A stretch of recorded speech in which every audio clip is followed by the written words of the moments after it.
Hello everyone, welcome back to another series MCQ session. আজি Indian পলিটিৰ president আৰু vice president related কেইটামান অতি গুৰুত্বপূৰ্ণ কুৱেশ্যন লৈ আহিছোঁ, যিকেইটা ADRE বা বিভিন্ন ধৰণৰ কম্পিটিটিভ এক্সামৰ বাবে একেবাৰে ইম্পৰ্টেণ্ট হয়।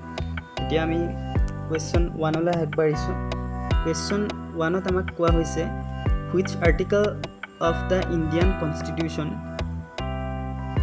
state that there shall be a president of India। অৰ্থাৎ ইয়াকে কোৱা হৈছে ভাৰতীয় সংবিধানৰ কোনটো অনুচ্ছেদত উল্লেখ আছে যে ভাৰতত ৰাষ্ট্ৰপতি থাকিব, আৰু ইয়াৰে কাৰেক্ট এনচাৰটো হৈছে অপশ্যন নম্বৰ চি, আৰ্টিকল 52। এতিয়া কুৱেশ্যন নম্বৰ 2লৈ আগবাঢ়িছোঁ। কুৱেশ্যন নম্বৰ 2ত কোৱা হৈছে which article of the Indian Constitution state that there shall be a vice president of India। অৰ্থাৎ ভাৰতীয় সংবিধানৰ কোনটো অনুচ্ছেদত উল্লেখ আছে যে ভাৰতত উপৰাষ্ট্ৰপতি থাকিব, আৰু ইয়াৰে কাৰেক্ট এনচাৰটো হৈছে আৰ্টিকল 63, অৰ্থাৎ অপশ্যন ডি। এতিয়া 3 নম্বৰ কুৱেশ্যনটো চাব। The President of India can be removed from his office by, অৰ্থাৎ তলৰ কোনটোৰ পৰা ভাৰতৰ ৰাষ্ট্ৰপতিক অপহৰণ কৰিব পাৰি সুধিছে। ইয়াত অপশ্যন এ দিয়া আছে লোকসভা, বি দিয়া আছে পাৰ্লিমেণ্ট, চি দিয়া আছে chief justice of India, and D দিয়া আছে প্ৰাইম মিনিষ্টাৰ, আৰু ইয়াৰে কাৰেক্ট এনচাৰটো হৈছে অপশ্যন বি, পাৰ্লিমেণ্ট। 4 নম্বৰ কুৱেশ্যনটো চাব। Who assume the office of the president after the death of the president, resignation by the process of impeachment. অৰ্থাৎ ৰাষ্ট্ৰপতিৰ মৃত্যু, পদত্যাগ আৰু অভিযোগনামা প্ৰক্ৰিয়াৰে পদত্যাগ কৰাৰ পিছত কোনে ৰাষ্ট্ৰপতিৰ পদ গ্ৰহণ কৰিব পাৰে সুধিছে। Option A vice president, B parliament of India, C chief justice of India, and D prime minister of India, আৰু ইয়াৰে কাৰেক্ট এনচাৰটো হৈছে option A, vice president of India. Question number 5ত কোৱা হৈছে which article of the Indian Constitution is related to the oath affirmation of the vice president। অৰ্থাৎ ভাৰতীয় সংবিধানৰ কোনটো অনুচ্ছেদত উপৰাষ্ট্ৰপতিৰ শপতনামাৰে সৈতে জড়িত সুধিছে, আৰু ইয়াৰে আপোনাৰ কাৰেক্ট এনচাৰটো হৈছে option A, article 69। Question number 6লৈ আগবাঢ়িছোঁ। কুৱেশ্যন নম্বৰ 6ত কোৱা হৈছে who among the following is appointed by the president. অৰ্থাৎ তলৰ কোনটোক ৰাষ্ট্ৰপতিয়ে নিযুক্তি দিয়ে সুধিছে।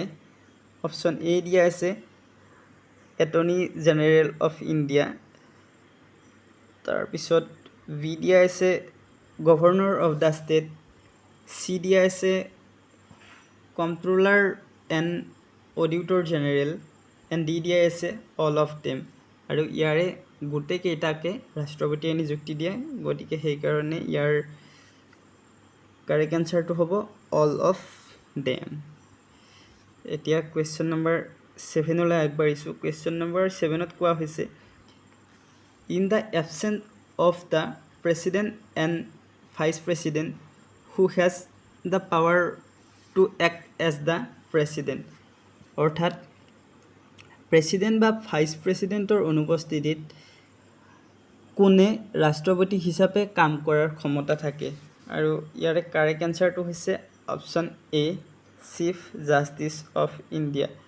আৰু কেতিয়াবা আপোনাৰ এনেকুৱা হয় চিফ জাষ্টিচ অফ ইণ্ডিয়াজনো যদি অনুপস্থিত থাকে তেতিয়াহ'লে কি হয়, সুপ্ৰিম কোৰ্টৰ যোনজন ছিনিয়ৰ জাজ হয়, গতিকে তেওঁ ৰাষ্ট্ৰপতিৰ ক্ষমতাৰ এই কামটো কৰিব পাৰে। এবাৰ কুৱেশ্যন নম্বৰ 8লৈ আহিছোঁ। Which article of Indian constitution empower to the president to consult the Supreme Court. অৰ্থাৎ ভাৰতীয় সংবিধানৰ কোনটো অনুচ্ছেদে ৰাষ্ট্ৰপতিক উচ্চতম ন্যায়ালয়ৰ পৰামৰ্শ ল'বলৈ ক্ষমতা প্ৰদান কৰে? আৰু ইয়াৰে কাৰেক্ট এনচাৰটো হৈছে option number B, article 143। Question number 9টো চাব। The president of India does not have to right. অৰ্থাৎ ভাৰতৰ ৰাষ্ট্ৰপতিৰ কোনটো অধিকাৰ নাই সুধিছে।